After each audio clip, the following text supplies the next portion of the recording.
You're listening to TGI Sports Talk with your host, Keith Angle, on Northeast Streaming Sports.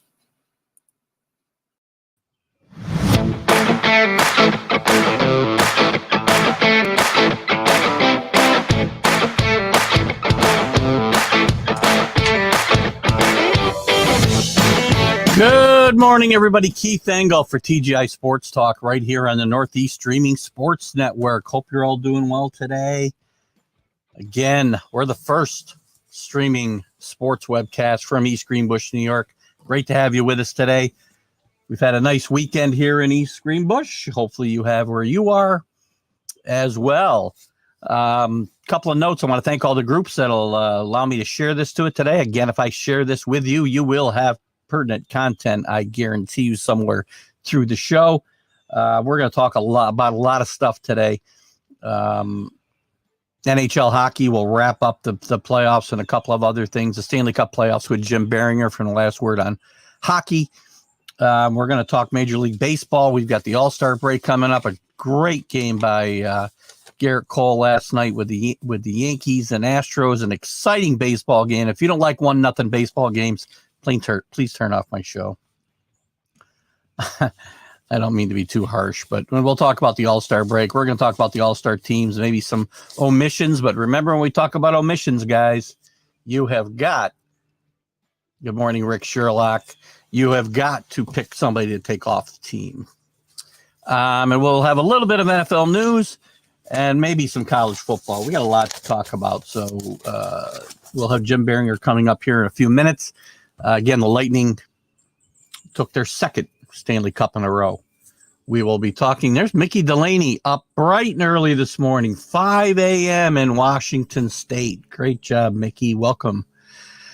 I want to thank my guest from last Friday, Daryl Cheney, former Cincinnati Red, world champion, member of the world champion team in 1975, played on many NLCSs with the Big Red Machine, also played with the Atlanta Braves. And we talked a lot about his career and his book, book that was written by a pastor friend of his, which is an excellent book, by the way, guys. Get out and read that. And also, my guest next week will be Pat Combs, former Major League pitcher with the Philadelphia Phillies. I'll have a promo coming up for that soon. Pat was a number one draft pick for the Phillies in 1988, I believe. Pitched admirably for the Phillies for several years and has had a great career outside of baseball in consulting and things like this. Good morning to Keith Hayes. Gotta love it when the Keiths show up for the show, right? And today we got a lot of stuff to talk about. We'll wrap up the NHL. We'll probably be putting the NHL on the back burner for a little bit after today. But we got to finish up talking about the Lightning's repeat. As I mentioned, we'll also got a lot to talk about in Major League Baseball. As always, we're getting close to the NFL. We'll be talking more and more about that. I've got a lot to chat about with college football, as well as potentially a new show. Not sure what night or what day yet, but dedicated solely to college football right here on TGI Sports Talk and the Northeast Streaming Sports Network. We'll be talking more about that in the week or two ahead. As we get closer and closer to both the NFL and college football kicking off, we're already at July. What is it, guys? July, what's the date today? July 11th. I can't believe it. Amazing to me that it is already the 11th of July. Oh, gosh. Little overcast here today. We're going to get some rain. We had a nice weekend. Hope you guys have as well. What's Mickey got going? How are you, Rick? It's 6 a.m. here. 6 a.m.? Why is it not 5 a.m. if you're in the state of Washington, Mr. Delaney? Maybe you didn't change your clocks. Oh, gosh. Hey, guys, before Jim gets here, we're going to talk about it in a little while, but what a game by Garrett Cole last night. Aaron Boone comes to get him. 1-0 game. Aaron Boone comes to get him in the ninth inning, and I love this, that he tells Aaron Boone to go sit down. Aaron Boone did tell him it was his last hitter, Alvarez. He wanted to bring Boone wanted to bring in Chapman, who, gosh, God knows what would happen. But Cole had pitched a masterpiece, and he wants to finish the game, and we don't see that enough in sports today. Not in baseball, sorry. These pitchers are programmed to come out after a couple of 90 pitches. He pitched 129, threw 129 pitches last night, his last start before the All-Star game. And I think, I think it's awesome that this guy wants to finish what he started. So great job. I'm glad he argued with, maybe you can be paid for your likeness from the NCAA. Well, if you guys watched my vlog, I'm torn on the whole NIL thing with the college football. We may get a chance to talk about it later in the show. Watch my vlog from Friday. I'm very torn. There's a lot of gray area here. And it's something that we're going to have to watch. Again, one of the rules, well, first of all, any state that doesn't have a legislation in place is let the schools kind of monitor themselves. And we know how well NCAA programs do policing themselves. So I'm not sure how that's going to work out. But I'm torn because these schools have made billions of dollars the last several decades off these kids' backs. Yes, they've gotten higher education. Yes, that's what they're there for. And many of them are not going to get to the NFL, though, and make big bucks. And I really don't have a problem with them making a little bit of money if it's done the right way. I mean, one of the rules that have been put in is that boosters, can't give kids money, but boosters are also business owners who are going to want them to endorse products or businesses. So, and also you can't use the endorsements as an enticement to come to school there. Well, how's that not going to happen? I again, if a kid can get more endorsements, I'm torn also whether it'll make the bigger schools better and make the gap wider, or maybe narrow the gap. I'm still torn on that, because if a kid can get more money in endorsements for going to Alabama than he can for Coastal Carolina, what's he going to do? But then again, maybe a kid who's going to be a third stringer but can be a starter at a Coastal Carolina or a Liberty or some of the American Conference, the AAC teams, Central Florida, Houston, Tulsa. Not the proof for Cole, ex-teammate. You know what? You're right, Drew. I'm so tired of the. I'm getting off track here. Waiting for Jim to show up, so we're just killing a little bit of time. We'll get into all these topics, but you know what? Garrett Cole shows that this whole foreign substance thing in baseball, another witch hunt from Rob Manfred, just trying to get more offense in the game. If you didn't think that was a great game last night, you should not be watching baseball. I can tell you right now. But we're going to segue from that to our guest, because we got to wrap up, unfortunately, the NHL season. But, it was a great season.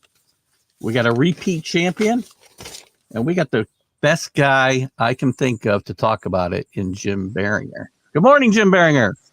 Good morning, Keith. How are we doing today? We are doing awesome. It's been a great weekend upstate here, and we're going to get a little rain this afternoon, but one more show outside for this month anyway. So how you doing? Did you have a good weekend? I had an excellent weekend. Thank you very much. Wrapped ups today. It's going to be a good day. Got the gentleman's final this morning at Wimbledon. You got Euro this afternoon. So yeah. Plus we're talking hockey this morning. So that's even better. Nice article you sent me yesterday. I got to get up on the site. I got to transfer it because I think you texted to me, so I got to transfer it to my email and then get it over but I'll get it up on TGI Sports Talk. Great article, and you guys take a look at it later. And Jim, if you want to talk about it, you can.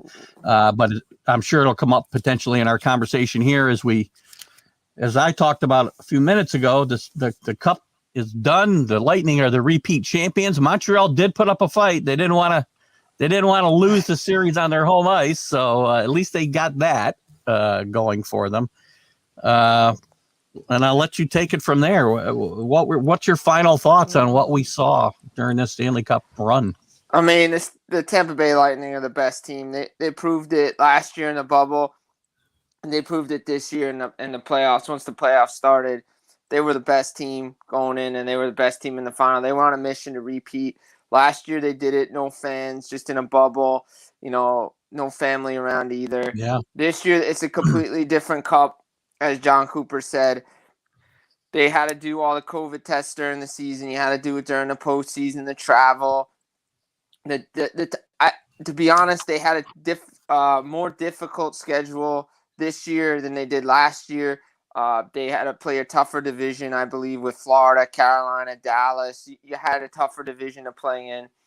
And their road to the Stanley Cup, you could say, Boston, was a tough team last year, but I think their run this year is tougher because they were the 3 seed, but you get Kucherov back.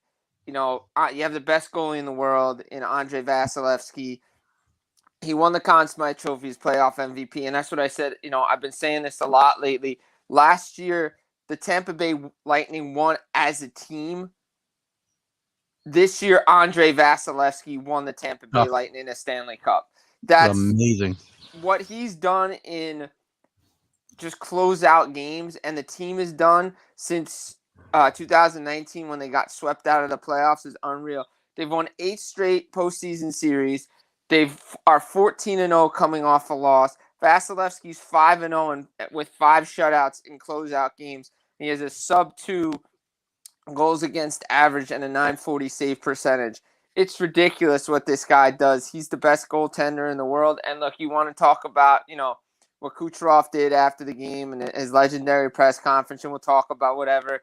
But he stuck up for his guy because he believes Vasilevsky's the best. And until somebody proves me otherwise, Andrei Vasilevsky's the best goaltender in the world, and Tampa Bay was the best team. And like you said, Montreal came up with a good fight. They prolonged the series. And if they didn't make mistakes in every game, this might have been a different series. We talked about it last week. Game 2, turning point of this series. If they get out of the second period 1-1, it's a one goal wins the game, and Montreal has shown they can do that. Yeah. So it's a little different going back to Montreal 1-1 and instead of down 2-0. Then they really didn't show up in game 3, but they won game 4. So, it could have been a different series, but give credit to the Tampa Bay Lightning. They played Montreal and the Islanders system better than anybody else did. They limited the shots on goal, and Andrei Vasilevsky was there when he needed to be. There's been a lot of hockey dynasties through the years, multiple year winners and goalies who have played great to contribute to that. And again, is it too much to say that this is maybe the best 2-year run a goalie's had in history? I go back, with the Canadians and Ken Dryden, and I was thinking of the Islanders and Billy Smith, but this guy was so dominant. What do you think? Do you think where would you rank him among the great goaltenders in this spot? You got to put him at least top 5 easily. What he's done in games and just look at his goals against average, his save percentage, coming up in the big spots, making the big save. He's so calm and cool back there. Nothing phases this guy. All right, hey, I give up a goal. All right, I come back, make like a highlight reel save. But in terms of everybody talks about, the Lightning dynasty, and I hear everybody, 2 wins doesn't make a dynasty. Well, go back. This core has been together since 2015 when they lost to the Blackhawks in the Stanley Cup final. They've had a lot of heartbreak, up on Pittsburgh in the conference final, lost. Up on Washington, lost. They got swept out of the playoffs, and they went back-to-back. And they've gone to 5. Think about this. The Lightning have gone to 5 conference finals in the last 7 years. Talk about really consistency and being a modern-day true salary cap dynasty team. This team can do it, and there's no reason why this team can't come back next year and do it again. I think about the comment I was just talking about, too, over this 2-year period. I think I can make an argument that, those Canadian teams could have won without Ken Dryden. Great player, but the teams were great. Those Islander teams were great. I don't know that this Lightning team wins back-to-back cups without Vasilevsky at goal. No, because look what he did. Well, I mean, they probably get one because Yeah. I think they were going to win at least one this year because Kucherov's not in the lineup for 56 games. They needed their goaltender to keep them in because they were missing one of their best players. Yeah, Point and Stamkos and all the rest of the team picked it up. But if it's not for Vasilevsky, maybe they don't even get in the playoffs. Yeah. Good point. Good point. And as far as the remarks after the game, who cares about? I don't. Big deal. He's enjoying himself. He's making a statement about his teammates and himself in a way, I guess. But who cares? Yeah, that's what I said.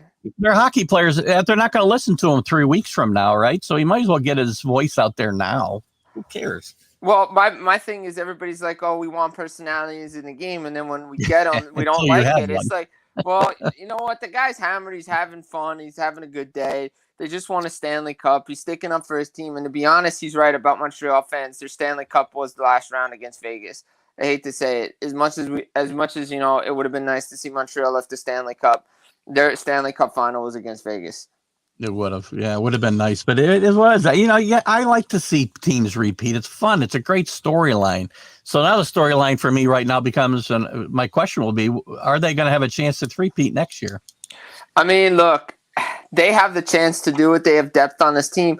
It's just going to be interesting to see who they lose in an expansion draft. And one of the guys, I talk about, yesterday in the article was Ryan McDonough and his play for the Tampa Bay Lightning during the Stanley Cup playoffs and the final, especially just what he learned being a Ranger and then bringing it over to Tampa and when to be patient and when not to be too aggressive.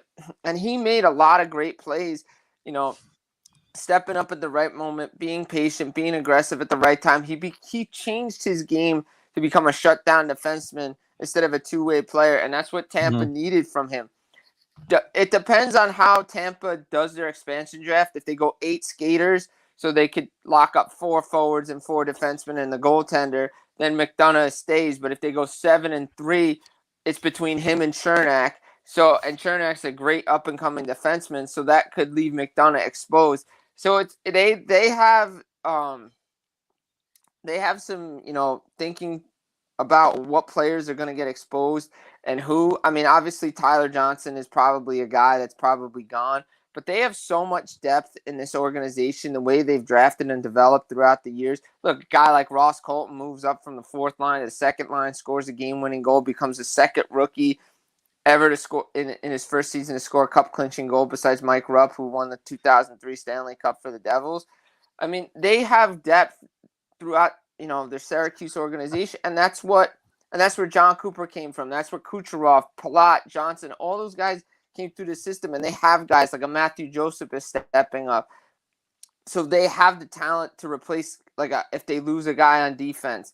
It's just going to be interesting to see which guys they protect and which guys they maybe trade out or, move. Obviously, Blake Coleman and Barclay Goodjoe probably are both gone. That third line is that third line's probably gone because I think Coleman's going to head back to Dallas if he doesn't return to New Jersey. Goudreau, maybe they keep him around because of maybe they could get a cheap deal with him. Gord could be traded. There's a lot of guys that are, movable that they can do. But don't forget now, they could play the same trick that they did last year. It's not going to work because it's going to be 82 games, but they could have some relief for maybe half the season. Say if a Victor Hedman needs surgery or a Stamkos needs surgery again, they can use the LTIR to give them some relief and maybe keep some of the team together. Yeah.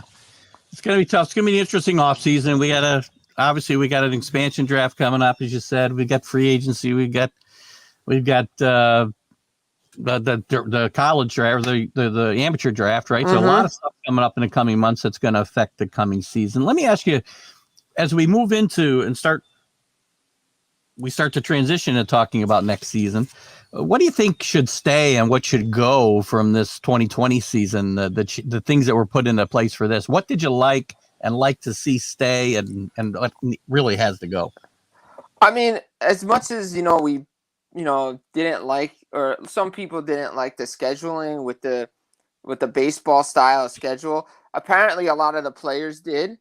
So that's going to be an option. Maybe not as long, like 3 games in a row or something, but like 2 to keep it 2 in a row and then move on to the next city. Especially like, say, for instance, like the Islanders, whose new arena may not be ready, they could go on a quote unquote road trip, but their road trip could be 2 games in Philly, 2 games in Jersey, 2 games with with the Rangers, go over to Pittsburgh for a couple of games, go down to Carolina for a couple of games, and then you're back instead of a real long road trip. That's something I liked. As much as I like the divisions and stuff, I wish they would keep them, but they're not. They're going to go back to the regular divisions. Obviously, the divisional playoff will be. They'll keep what they had prior to this season. Yeah, they need to go. I really like the geographical setup of the divisions, just keeping everything closer. It actually made it better for a lot of teams. Arizona is going to move to the Central Division next year, obviously with Seattle coming in. So, those were a couple of things I really liked from it. I mean, obviously, like I said, the schedule itself, if you had 4 games in a row against a team, it kind of got a little tiresome, as it does sometimes in baseball. But I said some of the players liked it because it limited their travel to a certain city. If they got it out of the way right away, they didn't have to go back. So that's some of the things I liked. I think they could always can improve the game a little bit here and there, but for the most part, they did a really good job in a difficult year.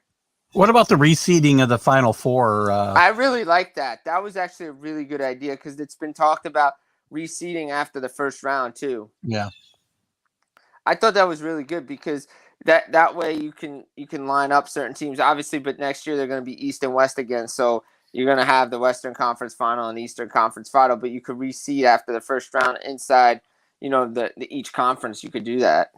that's true. I do like, I did kind of like the homestand schedule, like you were talking about with the baseball thing. I thought it was kind of interesting, added some stuff. I know a lot of people didn't like it because they thought it led to more fighting and, guys get more chippy with each other, but they're not going to play each other as many times next year either. So no. And you're gonna, and the rivalries are built in the playoffs, and every team's gonna have a rivalry like they always do. So I mean, look, the Devils, Rangers, Devils, Fire, all that kind of stuff. The rivalries are there. So like I said, I liked it. But if they could limit the number of games they do, that'll work too. I know the GMs have a meeting on Monday in regards to next season, the expansion draft, and so on and so forth. And I want to make a point. When we were talking about the Lightning three-peat, the Lightning could do it because they have the best goal in the world. So Andre Vasilevsky's in net, so they got a chance to do it again. what's your switching gears just a little bit to the coverage of the league? I mean, what are your final thoughts on the job NBC did this year and in general, and in general, what will be the effect of moving the league coverage, moving to ESPN? I thought at the beginning they did a really good job. Because it was the only game in town coming out of the lockout. They brought hockey back, to the States, but I always thought they always took it. The personalities they had were good. Their coverage, their studio coverage was good. The way they broke down the game, their analysts and everything, but they always took a backseat to everything else. The biggest complaint I had, and I always had it, was when you got to the conference final. I didn't want to see an afternoon game the day of the Belmont or the day of the Preakness because it would be moved. Yeah. And go back to 2007, the Eastern Conference Final was on NBC and it had to be switched to Versus. And only if you didn't know that the NHL had a backup channel, you missed overtime and Alfredsson's overtime goal to send the Senators to the Stanley Cup Final because they cut in for a Preakness pregame show for the race that happened at 6, and overtime was over within 10 minutes. There's only about 88 people who have Versus, I think, anyway. Right. So it was like, come on, you gotta keep the game on. They really didn't promote the game as much as they should have. They really didn't do it in other shows. You didn't really see it too much if you were watching other networks. They did finally incorporate all their channels several years ago, which was a good thing because people were clamoring for it. How come it's only on 2 channels? You have all these networks. So they finally did it. But towards the end, they kind of just mailed it in because they knew they weren't going to get the number that they wanted. The NHL was growing and they helped grow the game. And as much as the NHL wanted, is thankful to NBC, they wanted to be back on ESPN. They wanted that national spotlight on that channel. And I think ESPN is going to do a good job. They have the personalities, but again, the back of my mind is, will it take a backseat to something else? Well, if they use ESPN Plus, right? I mean, you can get to see all the games. They've been using ESPN Plus because they had a streaming deal where like most of the games were on like out of network, so you can get all the games on. But I'm saying like now they'll officially kind of talk about it and promote it the right way. So that'll definitely help. And ESPN's going to do their job the way they believe it, that they can promote and help hockey. And I think it's a good relationship. Same with Turner. I think they're going to help out as well. And NBC just didn't want to play second fiddle and bridesmaids to ESPN. They've done a lot of bringing in of some big names, obviously, in Gretzky and some others. What are your thoughts? And I was a little surprised, and I like Sean McDonough a lot. I think he's a great sports announcer. I don't know that I've ever heard him do hockey. What are your thoughts about him being their lead play-by-play guy? I know he does college hockey, but I thought Steve Levy should have been the main play-by-play guy for ESPN because he was there when they had hockey. Hockey's a tough sport to be the lead play-by-play guy if you don't know the names and you don't know how to call the game. Steve Levy knows how to do it. I wish he was the number one guy. It'd be kind of cool, maybe if they asked Gary Thorne to come back to a couple of games, just that would have been cool, because he was the voice of ESPN for so long with Bill Clement. But I understand they want to go a different direction. I think the personalities they brought in, especially on the female side, are really good. AJ Malesko is really good. Cassie Campbell is really good. But, again, it was a little strange to see Sean McDonough, all the best to him, but it is tough to call hockey. And Steve Levy's really good at really good at calling hockey. So I was surprised that he wasn't the lead play-by-play guy. And as far as the personality, I understand you need the names, like the Messiers, the Gretzkys, all like that. But that's not the personalities you need in studio to make a studio show go. Gretzky's so bland. Messier's so bland. Hull might be the only guy you'll get something out of. But, again, inside the NBA is so good because they all work well together. And the players had the personalities with Shaq and Chuck. And then you got Kenny Smith there. And that's the best studio show in the history of sports, I think. You can't recreate that success as much as you want to try. You could do your best at it, but that's the best in-studio show I've ever seen. So, but again, there's certain personalities. I maybe would have got a different guy in there just to lighten it a little bit more. But hey, you know what? All the best to them because I want to see hockey succeed in the States because, it's taken a back seat for a while. For sure. Well, you know what? We're going to wrap it up a few minutes early, but I got to tell you, you've done a great job through these playoffs, Jim, and we're going to still stay in touch because we got a lot of stuff coming up. Even if it's not every week, we're going to be in touch through this expansion draft and the free agency and the amateur draft. Lots of stuff to talk about and leading up in the next year, and hopefully we'll have a real. Not that this wasn't a good season, but we'll have a real hockey season like we'll have all of sports back to kind of what it was.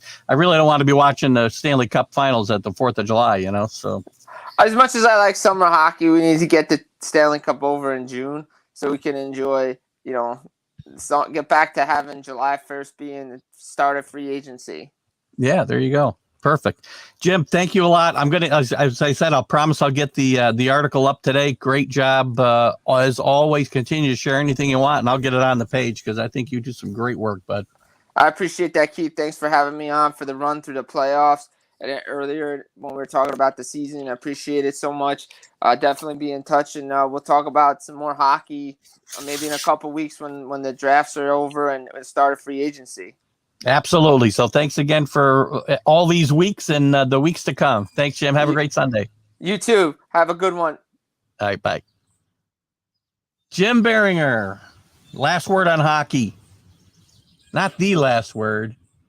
I'll actually bring up a couple of, because I didn't want to bother Bill Bill, you had a couple of funny comments here, but I didn't want to. I know Jim will read the comments, and I didn't want to distract him from what we were talking about. Billy had mentioned the ringmaster does have 2 hats. I should have brought that one up, I guess. Shorthanded goals should be 1.5 points. Billy, and your 0.5s are hilarious, by the way. And of course, hockey needs cheerleaders. I have no idea what that would even look like. Ringmaster is the best. Billy, you've got Amanda Croft using your nickname for Jim Beringer. So, Amanda, thanks for tuning in and watching Jim. I know you're a friend of Jim's, and I'm glad that I'm happy to see you tune in, and we'll certainly be having more of Jim on. And I could have got that one up for sure before he left, but thanks, Rick. He will see this, I guarantee you. Jim does have some great knowledge and insight for sure. And good morning, Dave Guyette. Dave Guyette, a little late this morning. Oh, guys, so that's hockey for now. I know some of you are happy and some of you are sad, but, you know, hockey's got to be talked about. I hate to. I know some of you don't like it, but I got a lot of hockey viewers when we share the show. So, and we got to keep Jim involved. He is one of the most knowledgeable guys that we have on my show anyway, on a regular basis. So, guys, we're going to jump over to Major League Baseball. We're going to talk a little bit. The first half's coming to an end today. We're going to talk a little bit. I'll go through the standings a little bit, and we'll talk about, you know, who's still in play, who's not, what's the team, maybe, you know, who might be buyers and sellers. I'll comment a little bit on that. I'm going to look at the all-star rosters. We can make some comments if you like about the omissions. Got a couple ideas of my own. But remember, if we take somebody and say they have to be on a team, you got to tell me somebody's got to come off. You don't have to, but somebody's got to come off. You can't just keep adding to these teams, right? I'm a little disappointed in some of the guys that back out for different reasons, because I think all-star baseball still got the best all-star game. The other ones are awful. I mean, absolutely awful. That's Dave Guyette here. Dave Guyette went to a wedding yesterday. Hockey, Jim's still with us. Hockey and cheerleaders doesn't work. They try, but it doesn't work. The game on ice sells itself. I think Billy, I think Jim is being a little facetious, I think. Yeah, we'll get to that. Kakuna out. We'll talk. In fact, I'll jump right on that here in a second. Good morning to Ken Gifford. He's running a little late, but maybe he wanted to miss the hockey. I know he's not a hockey fan, but that's okay. We're not all hockey fans. Yeah, I do think Billy was joking too, but we never know. That's why I didn't bring him up, Jim, if you're still there. That's why I didn't bring him up when you were here, just so we didn't get too distracted. Billy has some interesting insight on things of his own. Maybe I should have him on talk about hockey with Jim one day. That might be interesting. So, Major League Baseball, we will start. We're going to jump into the standings, but I guess we'll start right now. As Drew said, you know, the big news today, unfortunately, in Major League Baseball is the fact that for the Braves, they lose their superstar Acuna for the year with a torn ACL. Devastating news for the Braves, who are just starting to. I think they're 500 for the first time, at least since for early in the season that I can remember. They might have been there at some point in time, but oops. It's kind of sad, the Braves. Again, I picked the Braves to get to the World Series. I don't think that's going to happen. I don't think their pitching has been what we expected it to be. Ian Anderson's pitched okay. Pitched well, in fact, I think, for the most part. But some other guys have not stepped up that we thought would. Their defense is not as good as I thought it would be, and their offense has been inconsistent. And now they've lost their best player for the year. They've won 3 in a row. They got to 500, as I mentioned, but it's going to be very tough road for them to hold now. Guess I'm not going to put those comments up, but you guys can kibitz amongst yourselves. So, and if you got Acuna in fantasy baseball, your team is also in a lot of trouble right now as well, unless it's a dual league thing like the one I have with Drew. And then you still got some options. But listen, if you're in a National League only league like I was for years, with 12 teams, and 40-man rosters. Again, they go deep into the minor leagues. I'm glad I'm out of that, to be honest with you. I did for 35 years the same league. So it was a lot of fun, but it was a lot of work. So bad news for the Braves and all baseball. Baseball loses in these things as well. Kenny's got the Perth spelling going this morning, apparently, which is fine. Because no child was left behind at Perth.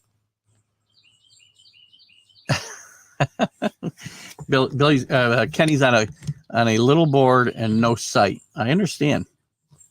I get outside, I have a much smaller screen than I have when I'm inside as well. So, so again, Perth left no child behind. So you got out. Although I did graduate with somebody who I think was a class of 76, 77, and 78. Not sure. I'm not going to call that person out, obviously, but I think I did. Let's just go through the standings quickly. And we'll talk more about Acuna, and we'll jump into your comments as you want. Standings, and again, we're past the midway point. You know, the All-Star game is always called the midway point of the season, but it's not. Most teams, if not all teams, are at or around the 90 game mark, which is well past midway. And we've still got some interesting developments here. I mean, look at the Red Sox still lead the East of the American League by a game and a half with the Rays, but the Rays again have bounced back. A lot of teams very streaky this year. 6 wins in a row now for the Rays. Going into one game left before the All-Star break. And they're 17 games over 500. The Red Sox continue to surprise me at 20 games over 500. The Yankees still have some major problems. The Yankees now have won, I think, 5 out of 6, and 2 big wins. A sweep today in Houston would be so good for their chances and their mental outlook going into the break. But they've still got some major deficiencies, right? The problems have not gone away during this streak, right? We're still short of starting pitchers. We've still got injury issues. We're shorthanded in the outfield. Stanton can't stay on the field and can't play in the field. Torres is out of position at shortstop. LeMahieu has not gotten it going yet. Maybe he started to hit a little bit. His slugging percentage is .390, guys. It was 2 years ago, it was like .590, and even last year, which he had a great year, it was down, but it's still .518 or .520. Really good for a guy like LeMahieu. So his power numbers are way down, even more than his average. But some good hope for the Yankees. And by the way, again, I want to jump again on Garrett Cole a little bit. For those of you who weren't here when I started the show, I know Drew had made a comment. Garrett Cole pitched great last night. Drew made a comment that his last few starts have been redeeming about all the accusations flying around about, substance abuse and everything else. And I'm like, not substance abuse. Foreign substances on the baseball.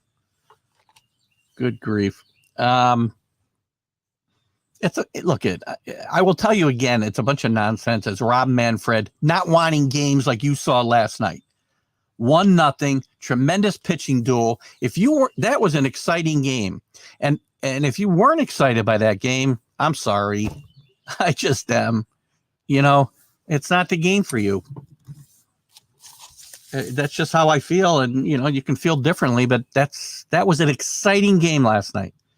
And I would have felt that way if I was watching, the Dodgers and Padres, or if I was watching the Mets and Braves, or whoever you want to bring up.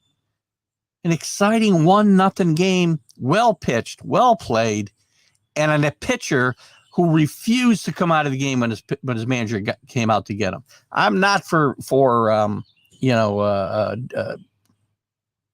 disrespecting your manager, but I don't think that was disrespect. That was Garrett Cole saying, I'm finishing what I started. And Boone did say after the game, he asked what Boone said to him when he said, get out of here, go sit down. And he was animated. If you watch the game, I love Garrett Cole for that. He wants to stay in. How many guys and I talk about this all the time, 5th, 6th inning, 90, 100 pitches, they're looking to the dugout. Where's the guy to come and get me? Not Garrett Cole, not Jacob deGrom. I love Cole's fire, and I love that. That's the second time I saw it this year, by the way. And I love that he got a chance to finish what he started last night. And that is exciting baseball. Now, they asked him after the game, well, Boone said it, and Boone did say it's your last hitter. And to be honest with you, Garrett Cole, if he was gassed at 129, probably was better bet than Chapman against Alvarez last night, even though it was lefty on lefty, the way Alvarez has been pitching. Let me look at a couple of comments here while we can. Billy says Yankees on a tear, 5 out of 6. Still a problem, still remain though, Bill. I'm not confident. Why are they picking umpires when none on the teams play the game? I don't know who's picking on the umpires. Maybe they were last night about the strike zone. Don't know. Toronto make moves and attempt to move up. Yes, I think Toronto will. For Toronto's 2 games over 500. Yankees are still 8 games out of first place. Toronto's 9 games out of first place. I think the Yankees are 5 or 6 out of the wild card, and the Blue Jays are, well, obviously a game behind that.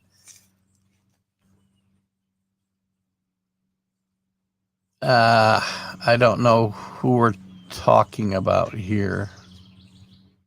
Mickey, you're gonna have to help me out there. You got some purse spelling your own going on there. Yankees going for last place. Well, I don't think they're gonna finish last. I mean, the Orioles are putrid, already 22 games under 500. I'm sorry, bad math. I got Perth math going. 32 games under 500 at the All-Star break. Doesn't get worse than that. That's what baseball needs. I think Billy's talking about the 1-0 game last night. Great pitching. Anything to avoid using Chapman at this point. I know he's on your bench on your team, Drew. I see him. You might want to drop him. This guy, I'm not a Chapman fan. And if the Yankees decide to sell, and guys, look at, I've talked about this a couple of times. The Yankees hot streak right now is nice. 3 weeks. It might be 3 weeks from today. Again, I'm not doing math very well. 14, 21, whatever. 3 weeks roughly to the trade deadline. The Yankees don't continue this streak. If the Yankees are they're still only 4 games over 500. The Yankees are around 500 and 7-8 games out of the wild card. I don't even care if they're 7-8 games out of wild card, because this is a team that's if they're heading for a wild card game, they're heading toward losing it. This team may very well sell come the trade deadline.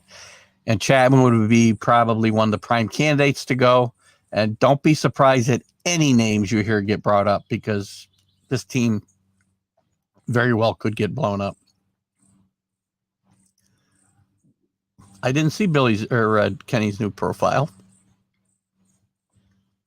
on the Phillies. Well, I don't know. Maybe Drew, you know who Mickey's talking about, went on the COVID list. There's still COVID out there, guys. You still got to be careful. People are going to get it, and if they get it, even if they're vaccinated, they get it. They're not good. They don't get sick. They still have to be go on the list, because not everybody's vaccinated, which we're not going to get into here, because I don't want to get taken off of Facebook for 24 hours or even, or 3 weeks or whatever they want to take me off for. It's time to be, look at, I'm ready to go. We booked a cruise for October. I swore I wouldn't do it, but we're doing it. I'm done. I haven't traveled in a year and a half. I cannot stay any longer. Bill, he's doing it again. Is that me? The dog is cute. Oh, I don't know who we got. I can't see the picture. Get off the Yankees and talk about the real team. Give me a team you want to talk about, Kenny. I'm going to talk about them all. Alex Baum. There you go. Second-year good player. I just couldn't pick up on it. Sorry, Mickey. Again, he's a good young player for sure. Frank, you mean the Patriots? No, we'll talk about the Patriots plenty. But you guys, I will talk about anything guys want to talk about. You know that. So, and I talk about the Yankees in the context of I have a lot of Yankee groups that I share this with as well. So we're going to have significant Yankee content so that we can get wide distribution to the show, so we can get 1,000 views and we can get it in front of I get this show, guys, probably in front of over 20 to 30,000 people weekly. That's what we want. Get some advertising. Bill, he's an awesome guy. I don't know. Back to the standing. That's cheaters. All right. Anyway, where was I? The Central. Chicago White Sox continue to lead by 7.5 games over the Indians. So we're still a bit of a surprise. Yes, they've faltered a little bit recently. They're 3 games over 500. They'll stay in a wild card race for a while. But the White Sox are going to run away in this division, I would say. And they're going to get Jimenez back at some point. I believe I had read this week that he may be getting ready to resume baseball activities and maybe even have a rehab visit to the minors in his future, in the near future. So the White Sox continue to dominate in that division, and they've got probably the best record in the American League at this point in time, I would say. You have to scroll back up to make sure I'm not lying. Nope, sorry, the Red Sox just edge them out by a few percentage points. Tigers have played better baseball recently. Again, well, only 5-5 in the last 10, but they're only 10 games under 500. And I thought this team would be the worst team in the American League. And the Twins and the Royals have made sure that was not the case even in the Central Division.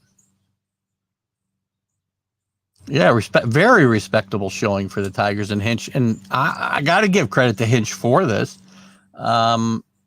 I mean, they've got a lot of kids on the team, other than Cabrera, who I think is as old as me. But they're playing well, and he's doing a great job, which he did in Houston. You can say whatever you want, but yeah, Jimenez is coming back, as I mentioned before.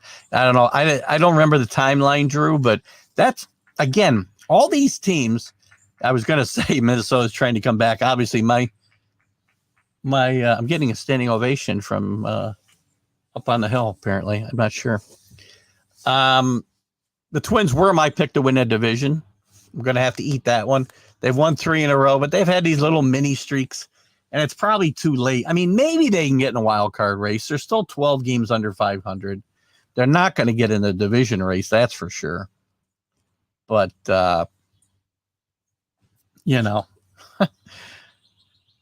it's just that's baseball. That's why you can't predict anything.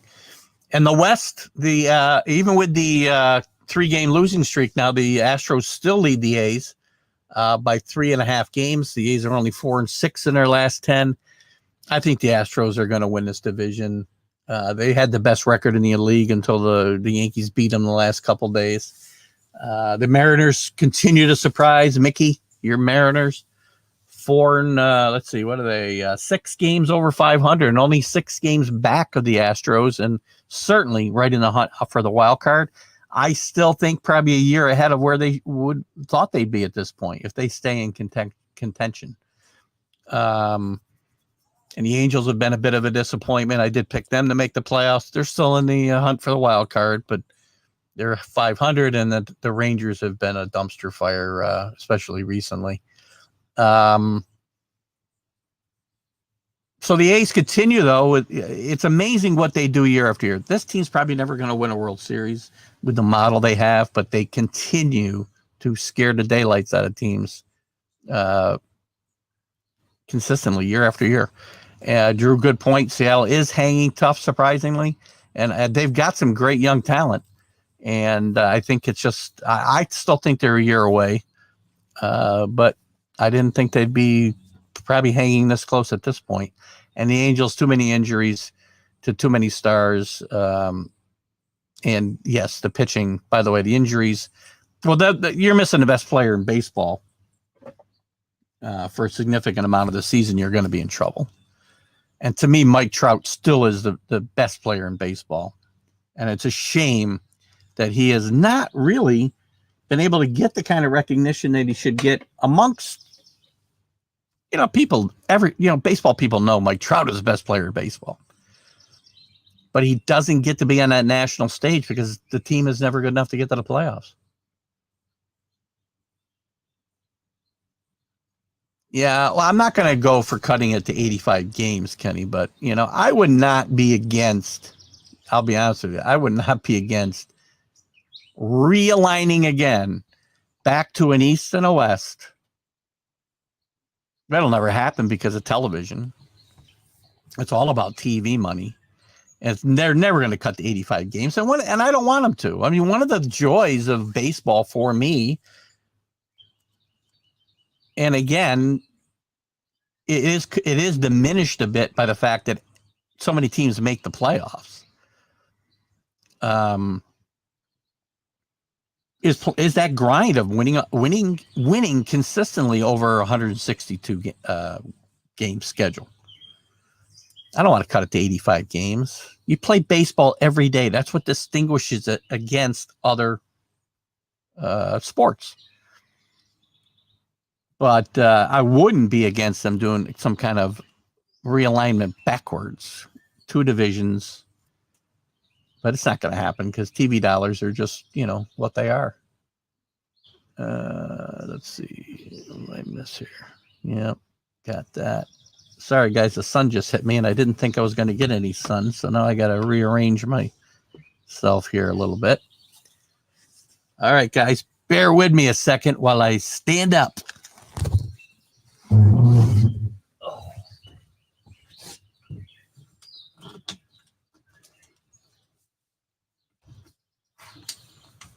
Why can't I find my thing?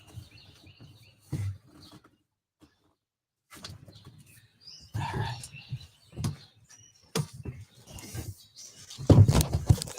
All righty, we're back at it. Welcome back. We went to commercial for the umbrella company so we could get a little bit of sun off the screen. And you can see me a little better, which is probably not good for you guys. Well, guys didn't miss me too much. Where'd I go? Break out the umbrella. Just got to bend her over. Oh, that didn't sound good, did it? Anyway, guys, let's move on to the National League because I want to get to the All-Stars and a couple other things. In the East, the Mets continue to lead the way at 4 games over. There, Mets 6-4 in their last 10. They play just well enough to stay in first place. Again, with the injuries they've had in the first half, and let's go back to the White Sox and the Mets and some of these teams that have had major injuries, and the Yankees. And they're going to get some of these guys back. The Mets have already started getting back guys like McNeil and Conforto, and Nemo, I think, is back now. And maybe Syndergaard late in the season. Being a great addition to their bullpen if he were to be able to pitch late in the season for the playoff stretch. I wouldn't count on it, Met fans. But it's almost like making midseason moves without giving up players, because you got guys getting healthy. If you want to see some great, fundamental, exciting baseball, check out the Mohawks. I agree. Listen, those leagues are very important, and they do a great job. Let me just stay on that for a second, just to divert. Great baseball in the perfect. Help me out, Rick, if I get it wrong. The perfect game league. It's collegiate players almost exclusively. I suppose there could be some people that aren't playing in college, but I think it's exclusively that. And they play throughout the Capital District. There's teams in Albany. There's teams in Cooperstown. There's teams out west, I think. And they play a really good brand of baseball. I haven't been much. When I lived in the Amsterdam area, I went to more games than I do now. And it's a little bit of a ride to Amsterdam. I'd probably go see the Dutchman here in Albany, maybe when the Mohawks come down. In fact, I got to get a schedule. Rick, send me a schedule via email or text or something, and because I'd like to go see them when they play the Dutchman. Previous Mets comment? I may have missed your previous Mets comment, but yeah, back to off the Mohawks. Great baseball. Get out and see some of this. Get out and see this league, guys. If you live nearby in our area here in the Capital District area, there's some great baseball in that league. Anyway, back to the East and the Mets. The Mets are probably, I think, look at the Braves started to make a little run, winning 3 in a row. Now Acuna would being out. It's going to be very tough for them to make up this ground. They're 4 games back, only 500. The Mets stand about, I think, 8 games over 500. And again, I see the Mets getting better, not worse as the season goes on. Great job by Luis Rojas to keep this team upright. And again, they had some help from the rest of the division really not stepping up. But the Mets, you can't take anything away from the Mets. Braves are in trouble now. As you said, the Phillies will benefit. The Nats made their run. I don't think the Nats have enough of anything. Strasburg is always an injury issue. Scherzer's had some issues this year, but he's still one of the top pitchers in the league. Should have been in the All-Star game in my mind. Lester's pitched okay, but their lineup is not that good day to day compared to the rest. The Phillies, I don't think, are going to benefit. I don't think, Drew. I think the Mets are the big beneficiary of the Braves situation right now. I really do. And then you got the Marlins. The big news with the Marlins is that they and Donnie Mattingly mutually agreed to his extension through the 2022 season. I feel bad that Donnie's managing this team. Donnie Mattingly is a really good baseball guy, was a great player, and he's a good manager. He managed some Dodger teams that were really good and just didn't get over the hump. And he was learning on the job. He made some faux pas, but he's a good manager right now. And should he at one point leave, should he at some point leave the Marlins organization, he will probably get a pretty good job. I believe Rick and Kenny are still talking about the Mohawks, so I'll put that comment up, and we'll get back to where we were here. So anyway, there's the East. I still think the Mets are going to win this sucker. Out West, out West. In the Central, my team there finally is starting to get it right, even though they've lost a couple in a row now. They are 15 games over 500. I'm talking about the Milwaukee Brewers. Best pitching, I think one of the best pitching staffs, maybe the best starting staff in the league. And they finally have got it going. They were very streaky early in the year, but they've got it going. The Cubs have just fallen off the face of the earth. We talked only a few weeks ago what a great surprise the Cubs were. Well, the Cubs are going to be selling it at the trade deadline. I gotta believe they've fallen, a couple games under 500, and you may see guys like Chris Bryant and Baez and some others very heavily talked about the next few weeks at the trade deadline. On the other hand, the Cincinnati Reds are a huge surprise. They started off the season red hot, really went in the toilet, and now they played really great the last month, I guess. They're 8-2 the last 10 games. They're 5 games over 500, only 5 out of the lead, and certainly in the hunt for a wild card, although both wild cards are probably coming from the West, as all 3 top teams there are at 53 wins or better. I mean, that would lead the Reds, for instance, 6 games behind the last wild card spot. Council's manager of the year, agree. Love Craig Counsell. We talked about that on our show before the season started, Drew. The Reds making a run, yes. Pitching won't help. They've got some guys that have really played well, and we'll talk about it when we get to the All-Star selections in Castellana and gosh, what's the other guy's name? Can't think of his name now. It's skipping me. I know Drew's got it, and we'll see it when we look at the All-Star rosters. Cubbies can't get traction. The Cards are imploding. Cards are a mess, I'm telling you. That coach, that manager's probably going to get himself fired this year. Cardinals have always been a good organization and a steady organization. It's hard for me to believe that they'll fall off the face of the earth here and really go, towards the bottom of the standings. But I do not see this team even competing for a wild card right now for sure. The Pirates are the Pirates, and Tuesday supposed to rain. Pick a night and I'll leave family tickets for you at the gate. Yeah, I'm probably not going to get up. I don't know who you're talking to. Oh, there you go. You're talking to Kenny. Sorry. You guys got to let me know when you're talking to Kenny. Oh, gosh. Oh, it's hard for me when I get side conversations and I can't see everything. How about out west? The Giants continue. They're for real. I mean, we talked about this last week and the weeks leading up to it. You get to the 4th of July and you start to see who's for real, who's not. Pretenders against contenders. The Giants are for real. I really didn't think they were. Not a big fan of their manager, Gabe Kapler. But he's doing some great things with less talent than the two teams that are chasing him. He's got a 2-game lead on the Dodgers and a 5-game lead on the Padres. Both better talented teams. So it's going to be interesting. It's going to be a good race through the summer with these 3 teams, and they're right now, I would say they're all likely to make the playoffs.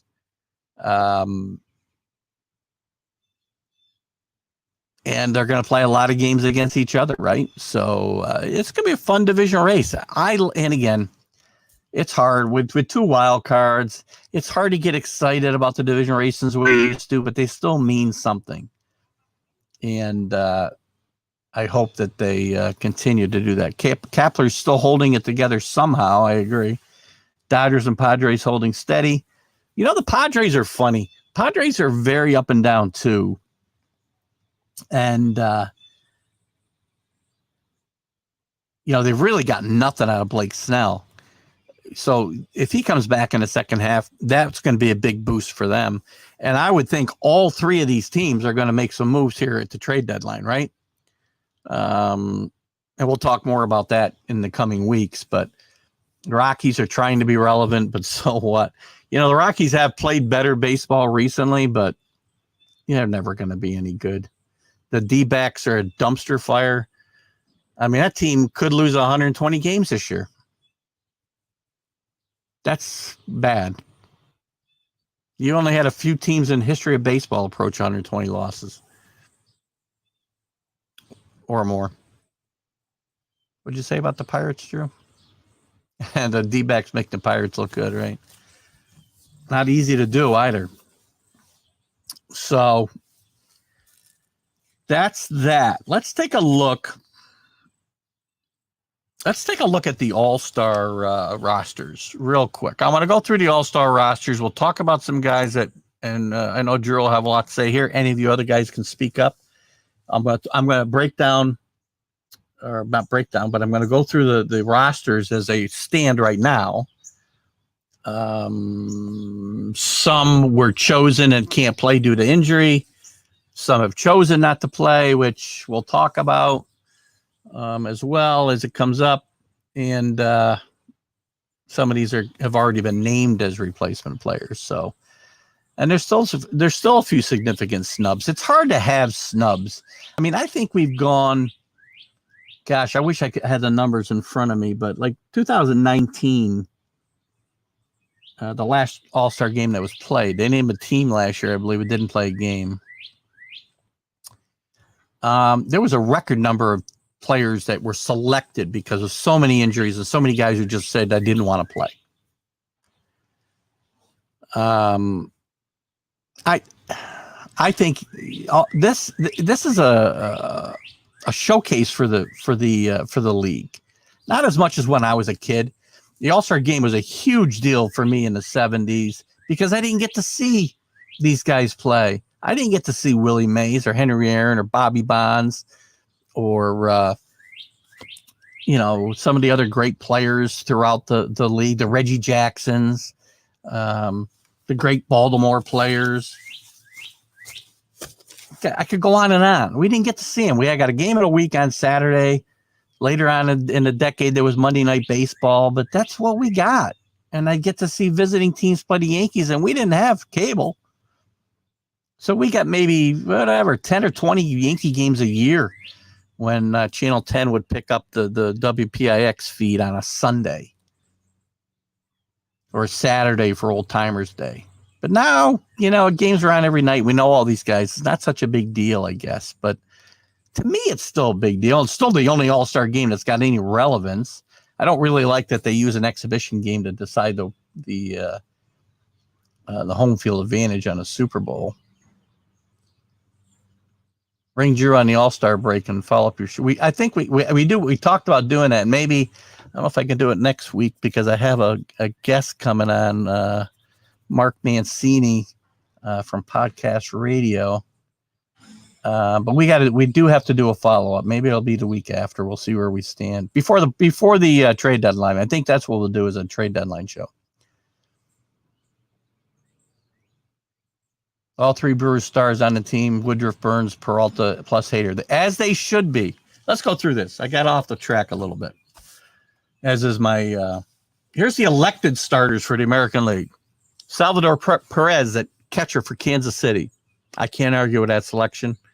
Vladimir Guerrero, a junior at first base. Tremendous year. Could win a Triple Crown this year. And he's just really gotten himself in great baseball shape, playing the game really well. And I can't argue with that selection. Marcus Semien, I cannot argue with this selection at second base from Toronto. Can't believe I had him on my team. My team drew like 4 times and dropped him, but yeah, that's been the way my season's gone. Rafael Devers from Boston. Can't really argue with that. Bogarts from Boston at shortstop. Devers at third base, by the way. The outfield is Mike Trout, who's hurt and will be replaced. Aaron Judge, who certainly deserves it, though he's probably the only Yankee that does deserve it.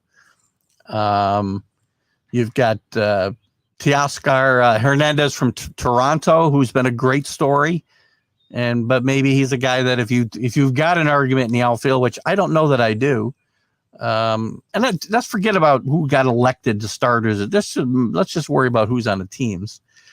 And Ohtani, the DH from LA, who's got 33 home runs, I think, already. He's on a pace for 60 home runs. Oh my God, this guy is an amazing, amazing player. Amazing. And he, by the way, was named as a pitcher, I believe, as well, if I'm not mistaken. I'll come back to your comments here in a second. Let me get back through this. So here's the reserves for the American League. Catcher, Mike Zunino from Tampa Bay, having a really good year, career year for him. Jose Altuve, who's still one of the most exciting players in the game. Let me see, was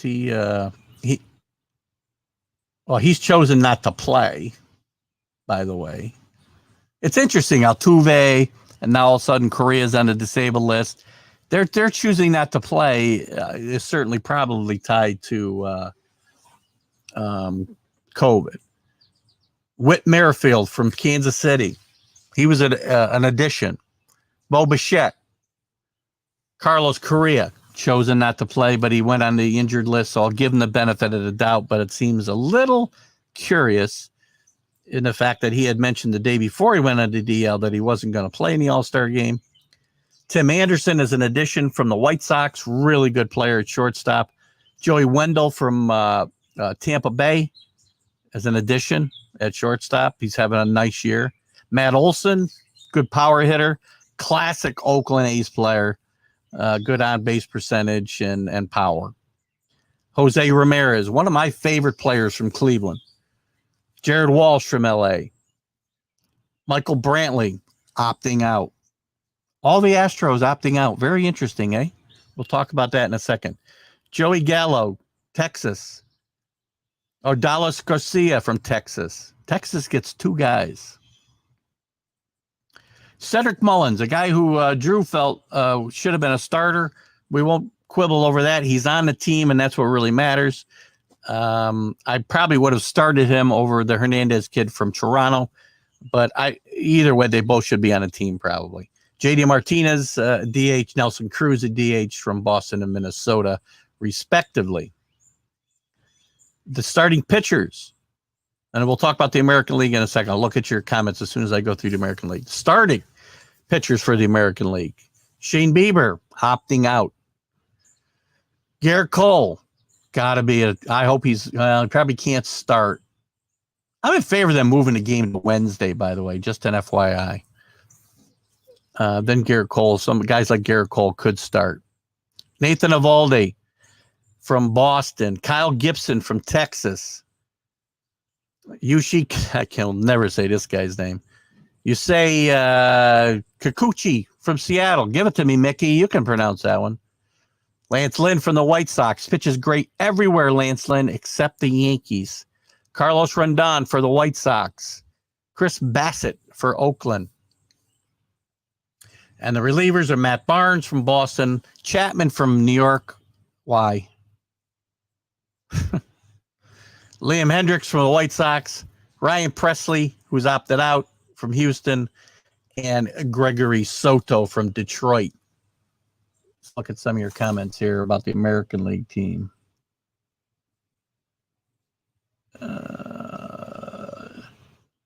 Scherzer is on the team. My bad. All three Brewers start. Well, we're going to get to the National League in a second. Simeon's been very cold lately, but I watched him hit a bomb yesterday in a game against Tampa Bay for his 23rd home run, I think. They're not playing for real, just going through the motions. Need Pete Rose running over Ray Fosse. Look at, I don't know if I agree totally. This isn't the NBA All-Star game. This isn't the Pro Bowl, which I don't think they're even playing a game anymore, which for good reason. Those games are not anything like the game that we watch every day. Baseball still is, other than the pitchers getting shuttled in and out.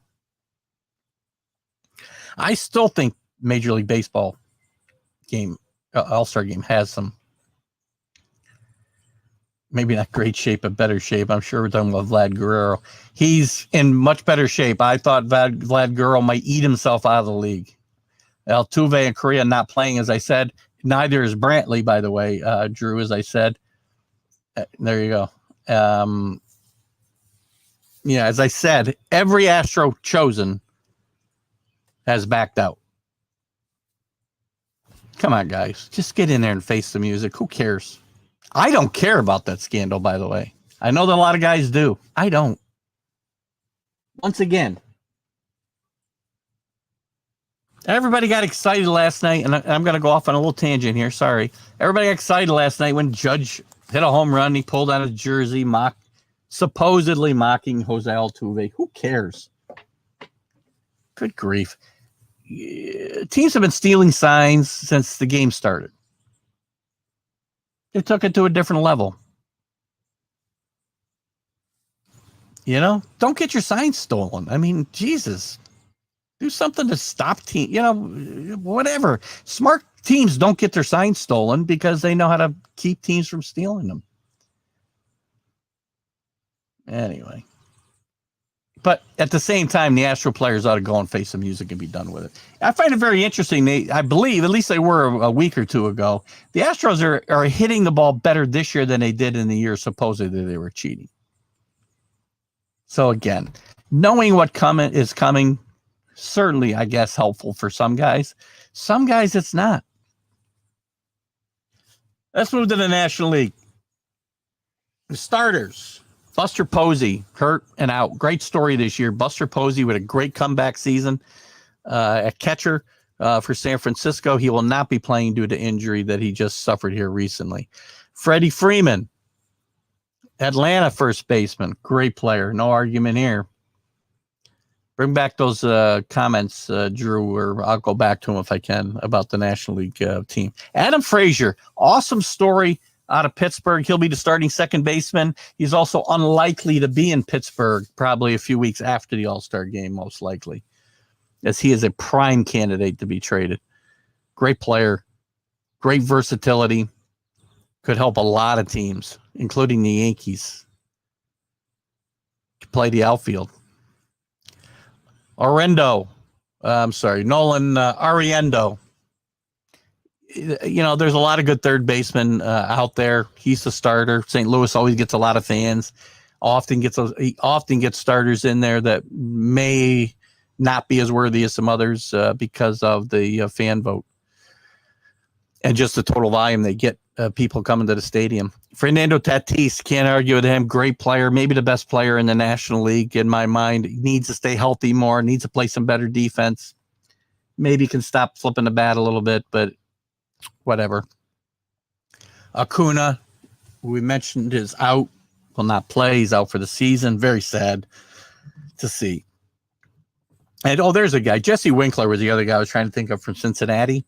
And Nick Castellanos will be in the starting outfield for the National League. The reserves, JT Realmuto from Philadelphia, that catcher. Yadier Molina, he's an addition and opt out. I'm not sure exactly how that works. Maybe they added him and then he opted out. I'll have to check that out. Drew, you might have some information on that. I'm just looking at the symbols, and it's very interesting that he was an injury addition and he's opted out. And Omar, by the way, Omar Narvaez from Milwaukee he's played a great catcher this year for Milwaukee. He's had a very good year with the bat and very good year behind the plate. Ozzy Alebes, I'll never say his name right, Drew. Sorry. Atlanta, second base, great player. Chris Bryant, who we mentioned a minute ago, is a reserve for the Cubs at third base. May not be a Cub here in a couple of weeks. Brandon Crawford, great season out of Brandon Crawford at kind of an advanced baseball age. At shortstop, hitting the ball very, very well. Always been a steady shortstop. Always been a fan of Brandon Crawford. He's a guy that wanted the Yankees to consider bringing in during the offseason. Jake Cronenworth, very valuable player for San Diego. Plays everywhere.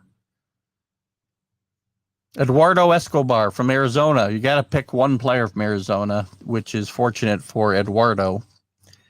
Justin Turner is an addition, injury addition for the at third base for the Dodgers. Manny Machado. A couple of my snubs have been added since I made my notes. So Manny Machado is on the team for San Diego. Max Muncy, underrated, very versatile player for the Dodgers. Plays all over the infield except shortstop or can. I'm not sure how much he's playing right now. I know he's playing mostly first base, I think. But he plays everywhere. Trey Turner for Washington at shortstop. Mookie Betts is not playing, chosen from the Dodgers in the outfield. Brian Reynolds from Pittsburgh is in the outfield. Kyle Schwarber is opted out. He's injured for Washington. Was on a great home run tear to end the season. Juan Soto gets picked to the team as a reserve. Great player. The National League is loaded with some great young players. Baseball's loaded with some great young players right now, guys. And Chris Taylor from the Dodgers, a good story as well. The starting pitchers, we'll get to your National League comments here in a second, Drew and guys. As Drew mentioned, 3 starters from the Milwaukee Brewers.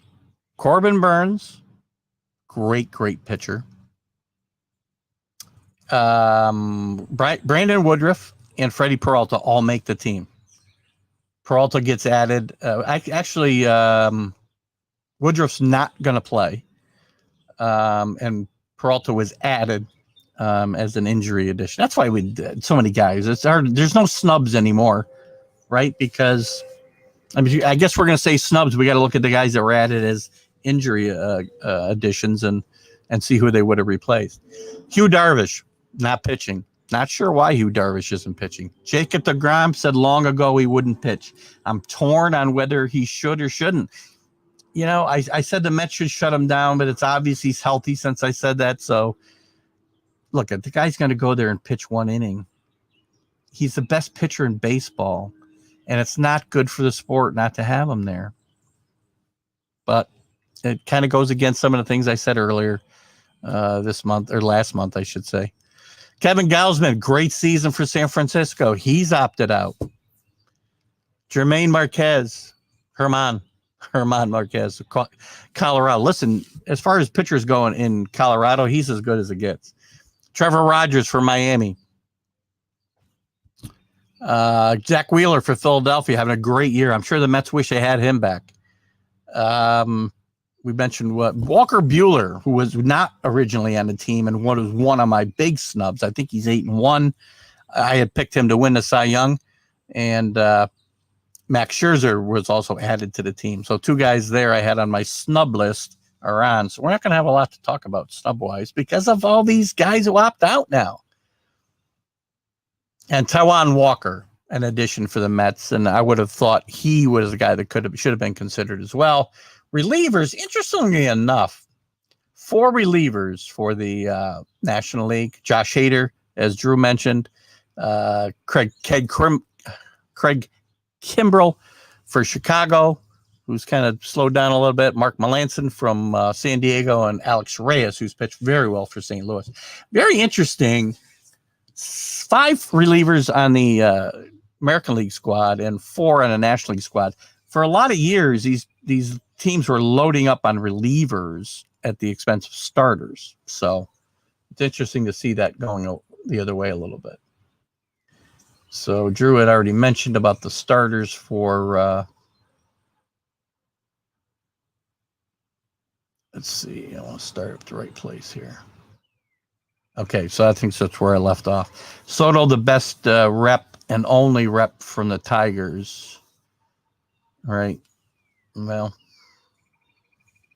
I would have named Cabrera, even though, Cabrera, guys like Miguel Cabrera should be in the game. This isn't just about, I don't know. I see All-Star Game as a way to honor guys, too, that are nearing the end of their career. And I don't know that this is his last year, but he's got to be getting close. And I know years ago, the leagues found a way to get the Henry Aarons and the Willie Mazes and such on the teams, to honor them as their careers were winding down, because people want to see them. Winkler's gone cold. Molina bailed out. Tons of Dodgers, as there should be. There's tons of Dodgers to pick from. Escobar, the only Dodgers left likely to be traded. Ironically, I mentioned, I think, 3 or 4 other guys too, Drew. That's ironically, there's a bunch of guys that are likely to get traded. I mentioned Bryant. You mentioned Escobar. Can't remember who else. I mentioned somebody else here. Go back through. I'll probably never find it. Oh, well, Adam Frazier. And I think there was one other guy I brought up, but you know what? Happens a lot. In these days, for sure. Drew like Moneyball. I missed a comment from Kenny, I think. Why would they play? Just going to get booed and they don't boo Brady. I don't understand. Yes, they do boo Brady. So this is about the cheating. So now we'll talk about that for a little bit.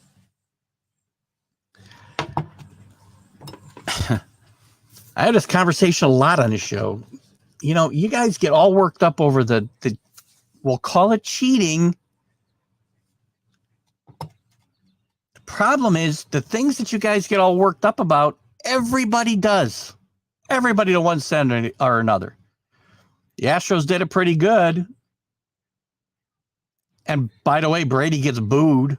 You don't think Brady gets booed? He doesn't get booed at home. Why would he? But he gets booed on the road all the time.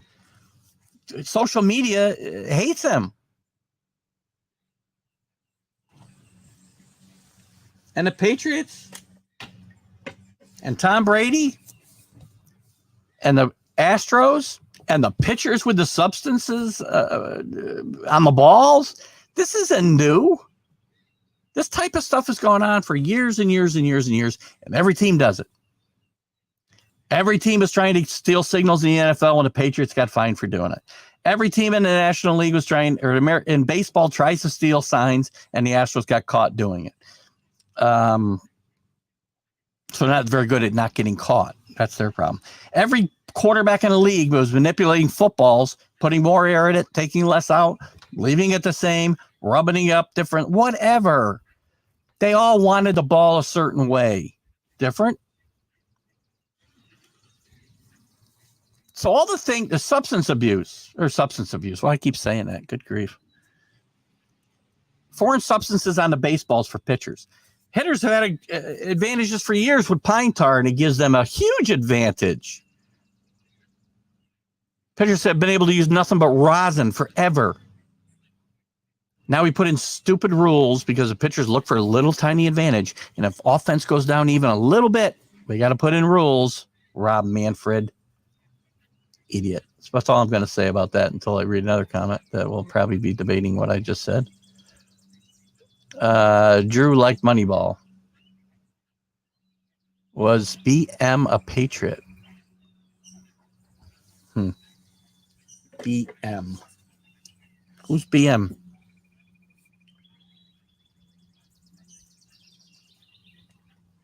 BM. It's not coming to me. I'm sorry, Rick. Not had my Prevagen this morning. Gausman and Woodruff are pitching today, which is why they not backed out. That's a good point, Rick. Drew. Good reason to back out, I guess. Again, another reason I think the game ought to be played on Wednesday.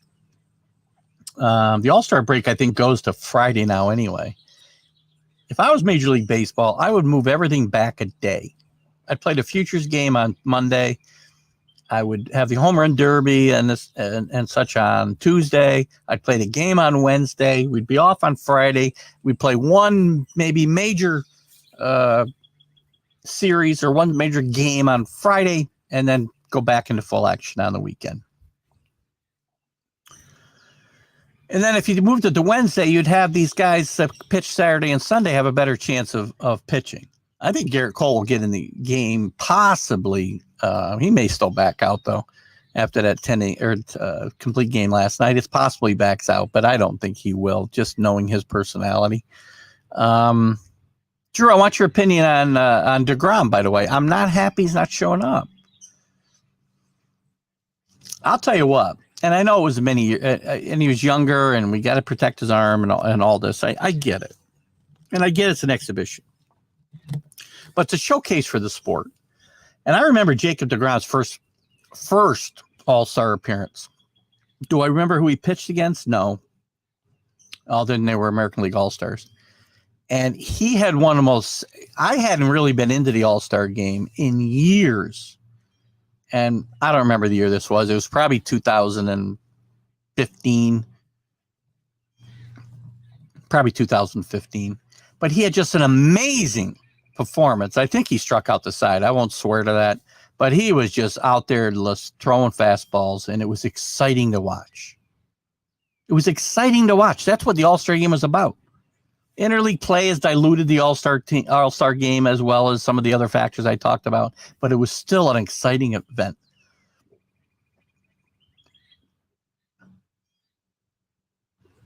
So anyway, I want to get Drew's opinion on DeGrom's decision not to even go. I mean, he would have pitched today if they didn't have a rain out, I think, earlier in the week. So that would have given him an easy out. But, that didn't happen. So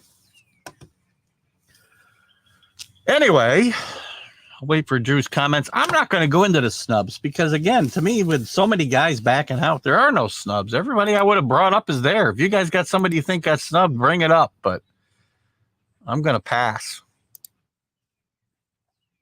I will go through a couple of, if I can find it here.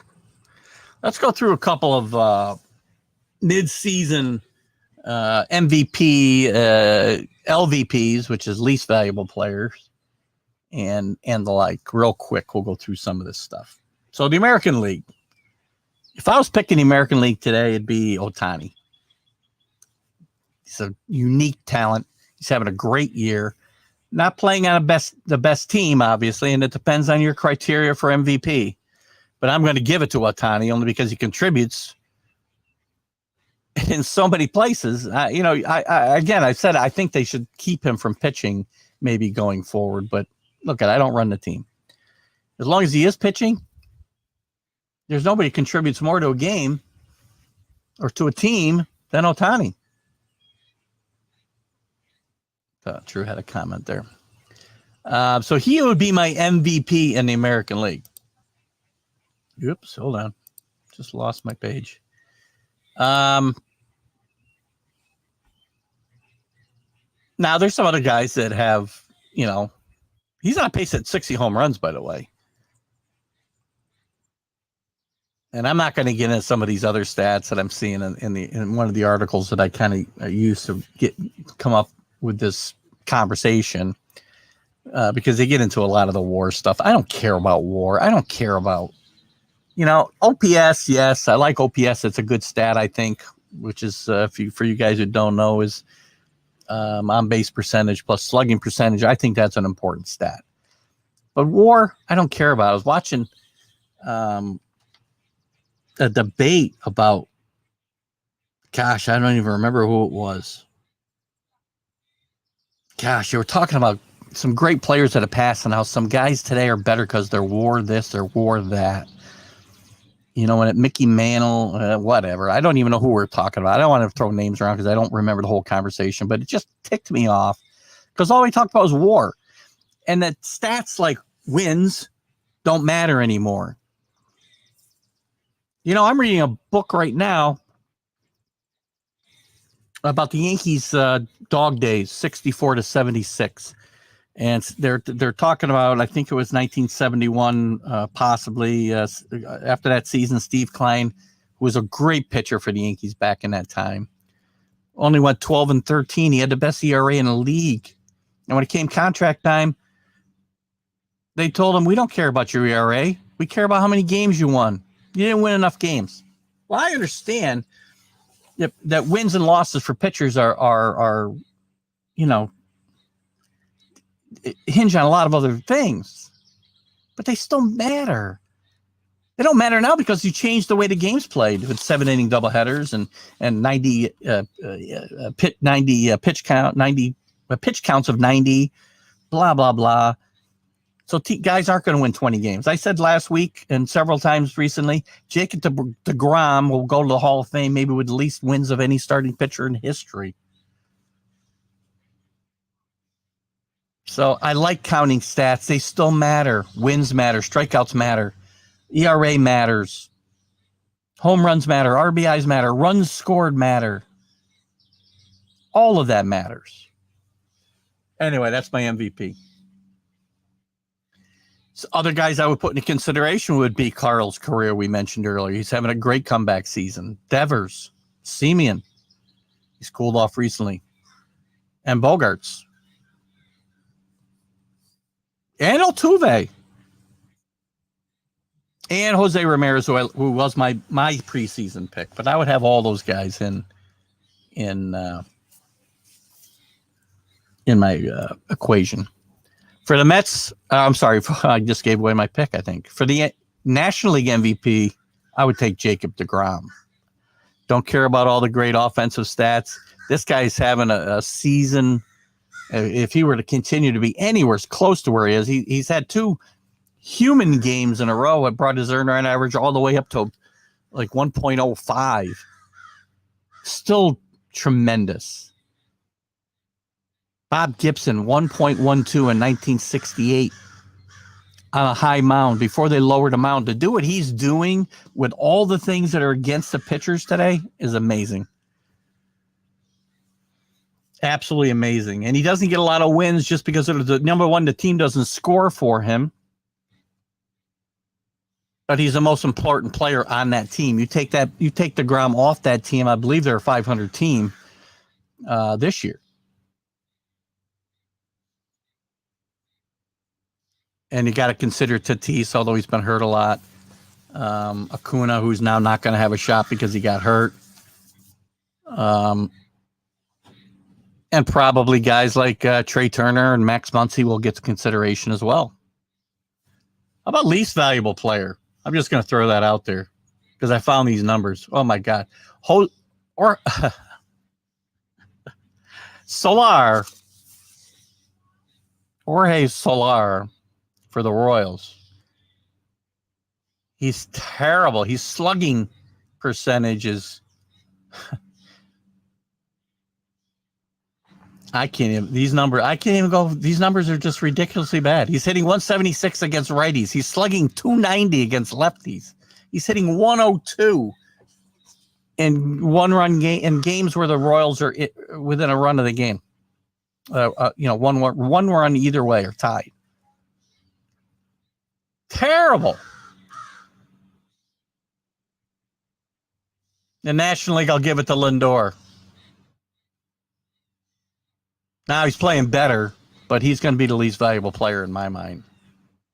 He's contributed really nothing so far. Now that could change in the second half. American League Cy Young, I'm going to give it to Carlos Rondon. He's had a fantastic year. Got a no-hitter. He's on the All-Star team. He's just my guy right now.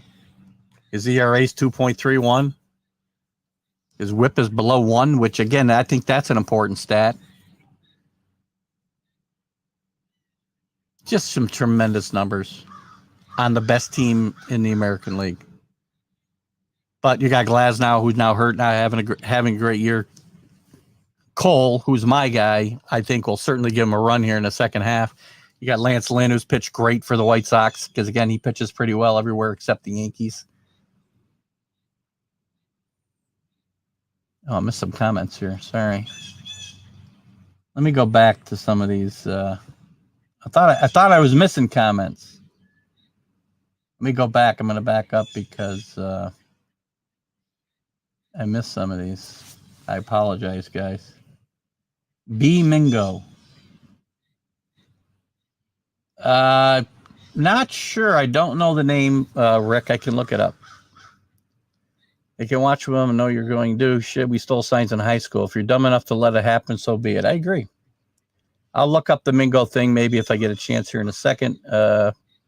Major League Baseball draft also takes place during the All-Star break, as we talked about. DeGrom has 3 different health problems, and he's putting his, I don't disagree. I'm torn between the whole thing. He could go, and at least be there. DeGrom backing out gave Walker his deserved shot. Good point.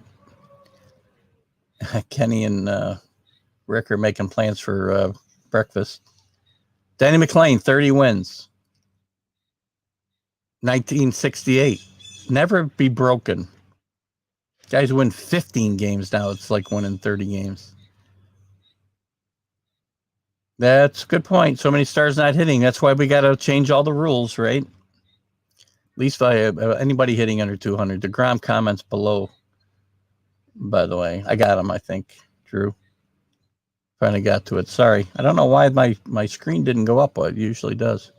So anyway, I'm going to, and Drew, you can comment on this. I'll look for it, I promise. I think DeGrom's the National League most valuable player. And he's obviously the Cy Young Award winner as well. So he'll be the first guy in a while, I think, to win both of those if it were to happen. So just a couple of, I thought, fun notes. I guess American League Rookie of the half season would be Garcia from Texas for me. He's played very well, and he's 28 years old. He's been around a while. God, I can remember when I was in, as I said, the fantasy league, the dynasty league that I had, where we draft deep into farm systems. I had him in my farm team for a long time, many, many years. And in the National League, Trevor Rogers for the Marlins has had a really nice year. He's gone to the mound 17 times so far. And he's given up 3 runs or fewer in 17 of them. So pretty good start for Rogers. And one of the young kids for the Marlins. I still don't know whether the Marlins are doing the right thing or doing the wrong thing. But they've got some kids there that can play, and it's a matter of whether they pay them eventually and let this team mature. You got other guys in the American League and the National League, of course. You've got, in the American League, you've also got Luis Garcia. You got Rosarina from the Rays. Casey Mize has started to turn it up for the Tigers, who one of the guys that we mentioned for the surprising Tigers, even though they're 10 games under 500, they are playing much better. And in the National League, you got some other guys like Brian Hayes, who I like a lot, been injured a bit, Jonathan India, and I'm sure there's some other guys we haven't thought of. The manager of the half year, Alex Cora, has got to be the manager of the half season in the American League. I picked the Red Sox to finish last. Many people, much smarter than I, picked them to finish fourth at best. But he's done a great job. Bob Melvin's done a great job. Kevin Cash, who I've got some problems with, done a great job. Tony La Russa, except for one blip, done a great job. Done what he's supposed to do. He's got a team ready-made to win. He's there to get him over the hump. National League manager of the half year, it's got to be Gabe Kapler. I'm shocked I'm going to say this, but it's got to be Gabe Kapler. Craig Counsell, 1A. 1A. Love Craig Counsell. Love what he's done in Milwaukee over the years. He's been there quite a few years now, and he's done a great job. And Luis Rojas, I've got to give some props to as well. Let's see what we got here. I wonder if I got comments that are just like popping up late or something, because now I got a bunch again. Let's see. Rick's still on Mingo. He's really interested in this Mingo guy. We'll check it out in a second. DeGrom probably won't win the MVP. Could miss more time. They do prefer hitters. They always do. But that does not mean that they're the MVPs. And what hitters? Well, there's still some guys having good years in the National League. Tatis, for one. Comes right off the top of my head. Max Muncy's having a really good year for the Dodgers.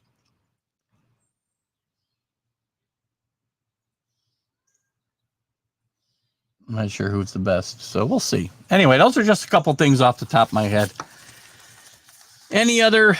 I guess we touched on everything. One other thing on baseball I'll talk about. Joe Pepitone. Remember Joe Pep? You guys are old enough. You're all old enough. My demographics like 55 and up. Joe Pepitone, 80-year-old Joe Pepitone. If I don't need that. I do. 80-year-old Joe Pepitone is suing the Baseball Hall of Fame to get back Mickey Mantle's bat that he hit his 500th home run with. It's a Joe Pepitone model. He says he loaned it to Mickey when Mickey was struggling, I think, to get to his 500th home run. It had been a while. He was trying to get it. Pepitone gave him his bat. He hit the home run. The Yankees brass promised him they were going to give the bat to the Hall of Fame, and they promised him that he could have it back at any time that he wanted it. Well, he asked for it last year.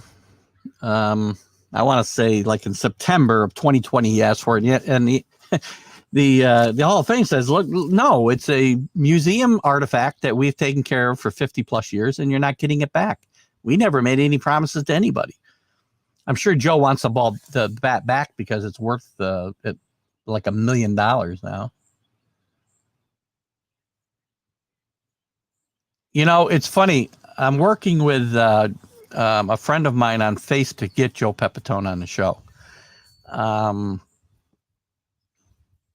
I think, Drew, you might have told me you had a connection there too. So I have two ways. I'm trying to come at this from two ways. So you, Drew, get to me 500,000. Yes. And Pepitone's claiming that there are people telling him it's worth twice that much. So that's probably why Joe wants the bat back, I'm sure. But whatever it is, I'd love to have Joe on, talk about that and many other things. Joe's a very colorful guy. Probably the only guy to use a hairdryer along with a hairpiece in Major League Baseball history. He was the first guy, I think, to use a hairdryer. If you read Ball 4, you'd learn a lot about Joe Pepitone. So, anyway, I would love to get Joe on. Drew, remind me, I'd like to do that. That's the guy with the cellar, isn't it? The guy with the cellar that I need to go to. That might be able to get me on get Joe Pepitone on. If that's what I got to do, I'll visit his cellar, I promise. I'm working on it from another angle, too, because another Facebook friend I have from New York City, Murray Bauer, got me Roy White, helped me get Roy White on the show, and is working on some others like Ed Kranepool, Sean Lundetta, to name a few. Yeah, we got to get up there. I need a bad weekend. Next time we get a rain out, we might have to do that.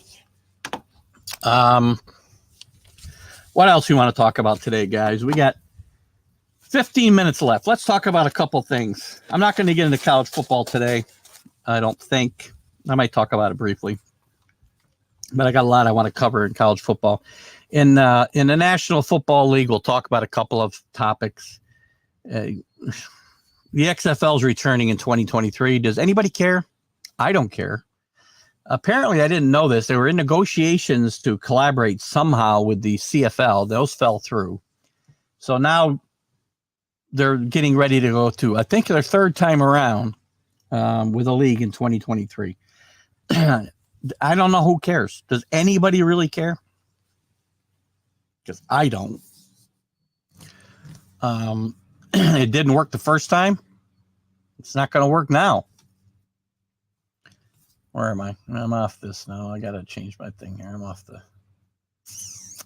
where are we? NFL chatter. So, again, I'm not excited about it. Could care less about it. I'm guessing you guys could based on your silence. Nobody cares. N'Keal Harry's demanded a trade from the Patriots. I say goodbye. See you, N'Keal. Probably I can make a case that he's maybe the sixth best wide receiver on that team right now. N'Keal Harry was a second-round pick 3 or 4 years ago. Very high for Bill Belichick to take a wide receiver. Not happy with his role with the team. And his role with the team is pretty much of his own doing. This guy has got he's a big guy, not fast, but he can't get any separation, and he can't hold on to the football. Guys like N'Keal Harry, you got the chutzpah to demand a trade. Goodbye. Give me a 6th-round draft pick and get out.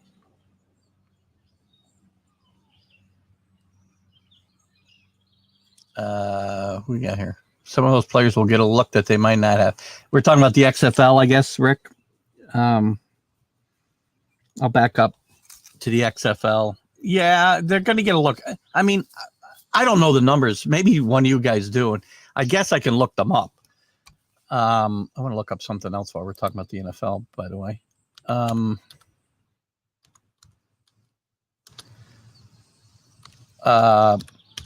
don't know how many guys from either version of the XFL ever made it to the Pro Bowl. Ever.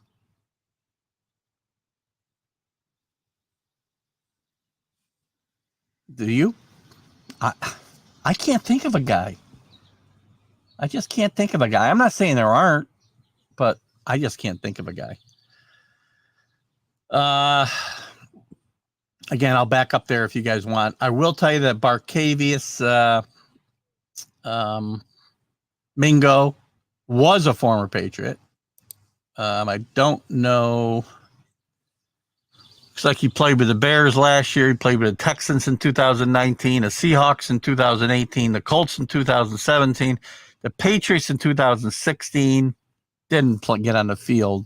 I think he had 2 assists the entire year.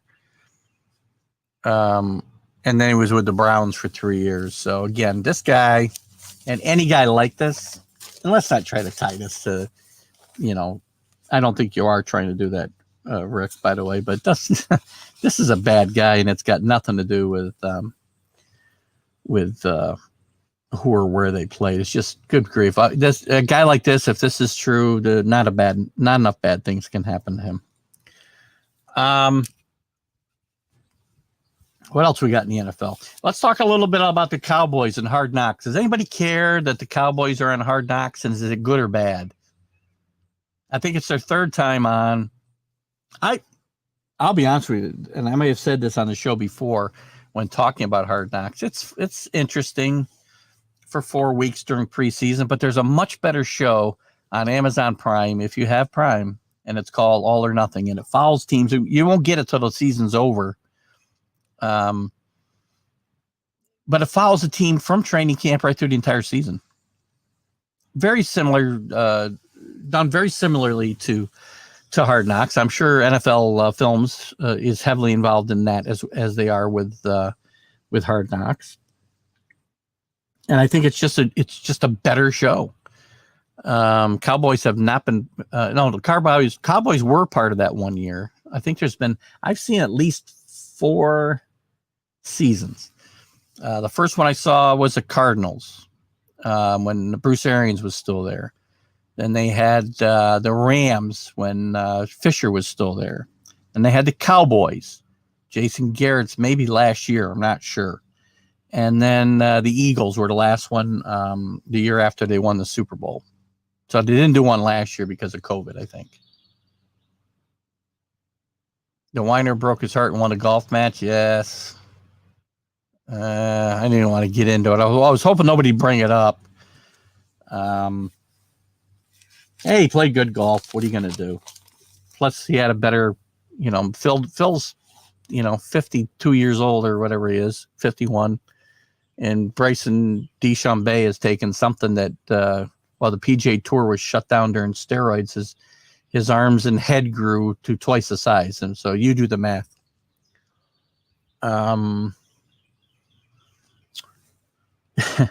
So I wasn't happy to see that either.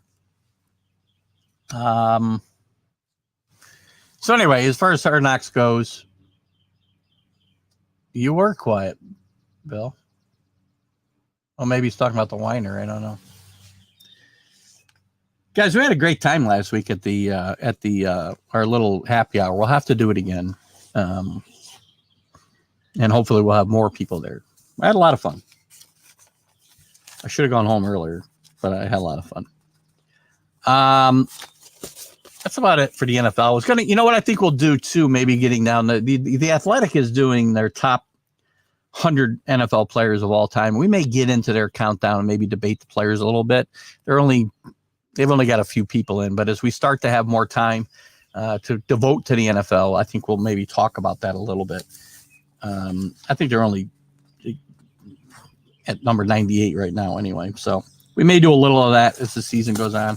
And as I mentioned, or as the preseason goes on, it'll probably take them the entire season to do this. They don't do it and maybe do 1 or 2 a week. College football. I'll finish up with, you guys got any topics you want to bring up? Bring them up. We got 8 minutes left, and I'm not going to get too deep into my college football rhetoric because I was going to talk a lot about some of the conferences and some preseason outlook, but it's still a little early, and we got a lot of time for that. And we're also going to be starting, hopefully, maybe sometime in July here or in August, and if I can find the time, a new show devoted specifically to college football, as Northeast Streaming Sports has asked me to do that. So I have to find a way to see if I can fit it into my busy schedule. But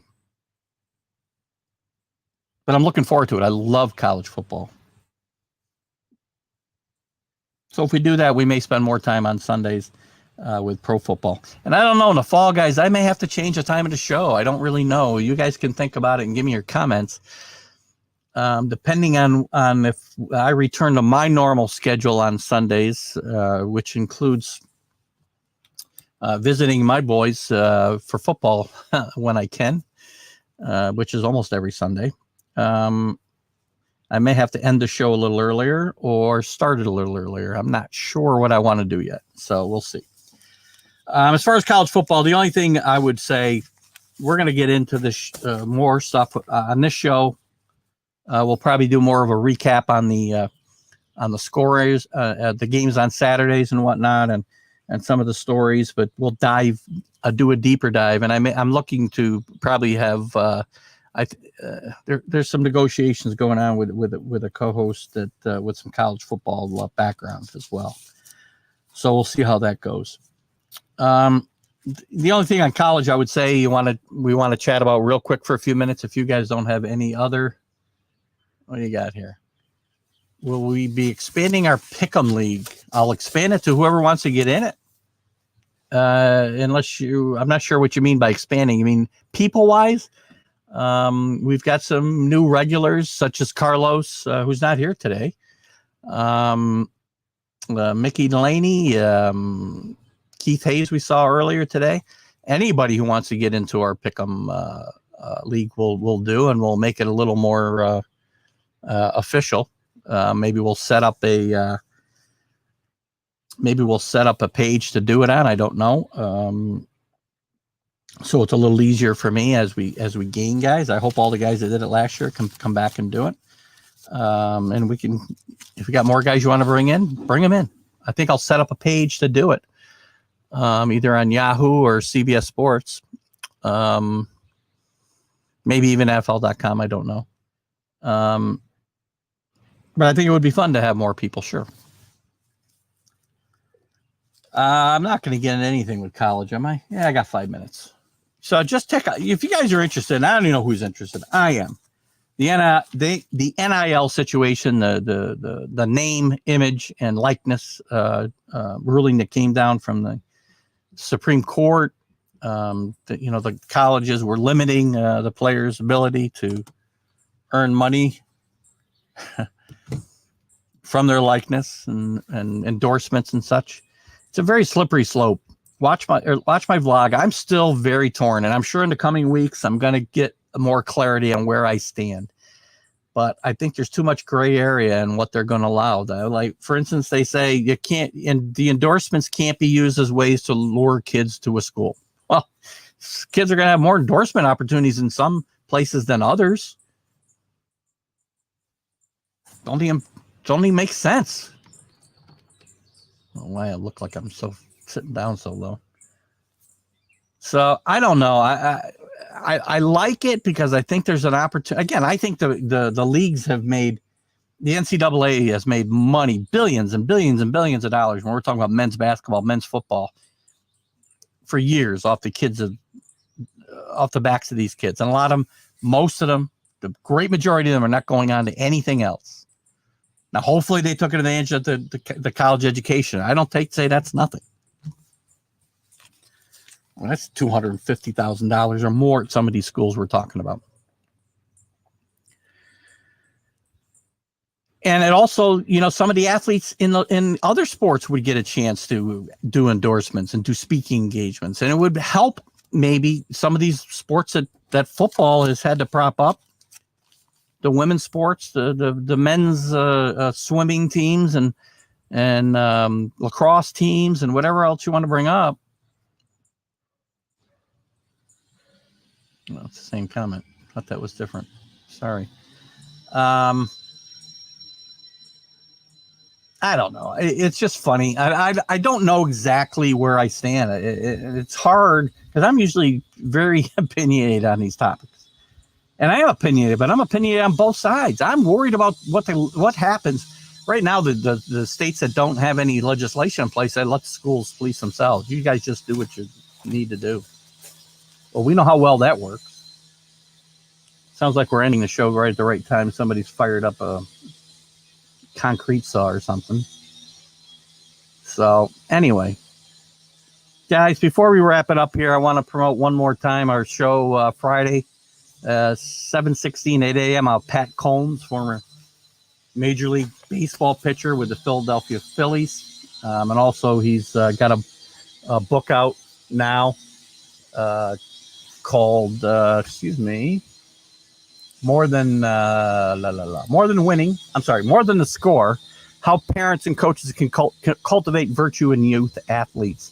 Plus, he's been involved in the development of Major League pitchers and NFL quarterbacks, along with the former Major Leaguer Tom House for many, many years. And we'll talk to Pat Combs about all of that and more come Friday. All right, guys, that's it for me today. Hope you had fun. Hope you had some spirited debate. I hope you have a great Sunday afternoon. It's going to rain here, I think, in a few hours. But enjoy your Sunday. Enjoy your week. Hopefully we'll see you with Pat Combs on Friday. If not, we'll see you Sunday morning. Look out for my blog next week. Who knows what I'll be going off about then. And You can see me as well on Let's Talk New York Sports with Dan Harris. I keep forgetting to mention that. You can also look for the Northeast Streaming Sports Network newsletter, which you can subscribe to. Look for details on the TGI Sports Talk page or the Northeast Streaming Sports page. We'll talk to you guys soon. Keith Engel out. Have a great weekend.